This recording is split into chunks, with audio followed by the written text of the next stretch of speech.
अस्सलाम वालेकुम व्यूअर्स, आज मैं आप लोगों के लिए summer special mango milk shake की रेसिपी लेकर आई हूँ। बहुत ही आसान और बहुत ही टेस्टी है। आप इसे गर्मियों में बनाकर ज़रूर इंजॉय कीजिएगा। आम का सीज़न आ चुका है, तो आपने वीडियो को एंड तक देखना है। बहुत ही आसान और बहुत ही झटपट तैयार हो जाता है। तो बिस्मिल्लाहिर्रहमानिर्रहीम, मेरे पास यहाँ पर मौजूद हैं आम, और बिल्कुल फ्रेश आपने आम ले लेने और इन्हें बिल्कुल अच्छे से धोना है ताकि इनके ऊपर जो स्टार्च लगा होता है वो बिल्कुल भी ना रहे। अब हम एक बड़ा साइज़ का आम लेंगे और इसे हमने अच्छे से छील लेना है। ये देखिए, मैं आपको इतना आसान तरीका छीलने का बता रही हूँ। इस तरह से आपका आम बिल्कुल भी वेस्ट नहीं होगा और बहुत ही ईजीली इसका छिलका उतर जाएगा। ये देखिए, इस तरीके से आपने इसका छिलका उतार लेना है। और अगर आपको वीडियो पसंद आ रही है तो लाइक कर दें और ज़्यादा से ज़्यादा शेयर करें।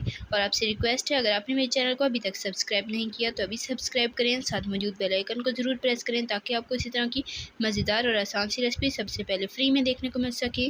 तो ये देखिए, इसका छिलका उतर चुका है और माशाल्लाह बहुत ही फ्रेश और बहुत ही जूसी मैंगो है।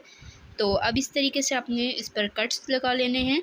ये देखें, बहुत ही इजीली, ये देखें, अब छुरी की मदद से आपने इस तरीके से इसे उतार लेना है। बहुत ही इजीली आपके मैंगो क्यूब्स रेडी हो जाएंगे। तो इसी तरीके से हमने सारे मैंगो के ऊपर से ये पीसेस उतार लेने हैं। तो ये देखिए, ये पीसेस रेडी हो चुके हैं। तो चलिए आगे का प्रोसेस बताती हूँ। तो यहाँ पर मैंने एक बड़े साइज़ का आम लिया है और इसके मैंने ये पल्प ले लिया है। और इसके साथ यहाँ पर मुझे चाहिए है मिल्क मैंने लिया है 2 कप। और यहाँ पर चीनी चाहिए है जो कि है 7 से 8 चाय के चम्मच, या हस्बे ज़ायक़ा जितना आपको पसंद हो मीठा आप उतना ले सकते हैं, या मैंगो पे डिपेंड करता है कि मैंगो आपका कितना मीठा है।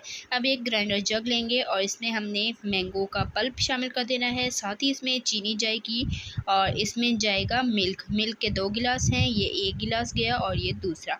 चलें अब इसे अच्छे से ग्राइंड कर लेते हैं। तो ये देखें, बिल्कुल आपने अच्छे से ग्राइंड करना है, इसमें बिल्कुल भी चंक्स नहीं रहने चाहिए। तो अब यहाँ पर गिलास लेंगे और इसमें आइस क्यूब डालेंगे 4 से 5 अदद दोनों गिलासों में। और अब हमने ये जो मिल्क शेक रेडी किया है ये इसमें शामिल करेंगे। तो माशाल्लाह से आप देख सकते हैं कितना गाढ़ा और बहुत ही टेस्टी। तो हमारी आज की रेसिपी बनकर तैयार हो चुकी है। आपने इस गर्मियों में इस रेसिपी को ज़रूर ट्राई करना है और अपना फ़ीडबैक ज़रूर देना है कि आपको मेरी आज की रेसिपी कैसी लगी है। माशाल्लाह बहुत ही ज़्यादा टेस्टी बनी है हमारी आज की रेसिपी, और आप इसका कलर देख सकते हैं, बहुत ही गाढ़ी और यमी है। तो जल्द मिलेंगे नेक्स्ट वीडियो में, तब तक के लिए अल्लाह हाफ़िज़। अपना रखिएगा बहुत सारा ख्याल, दुआ में याद रखिए। अल्लाह हाफ़िज़।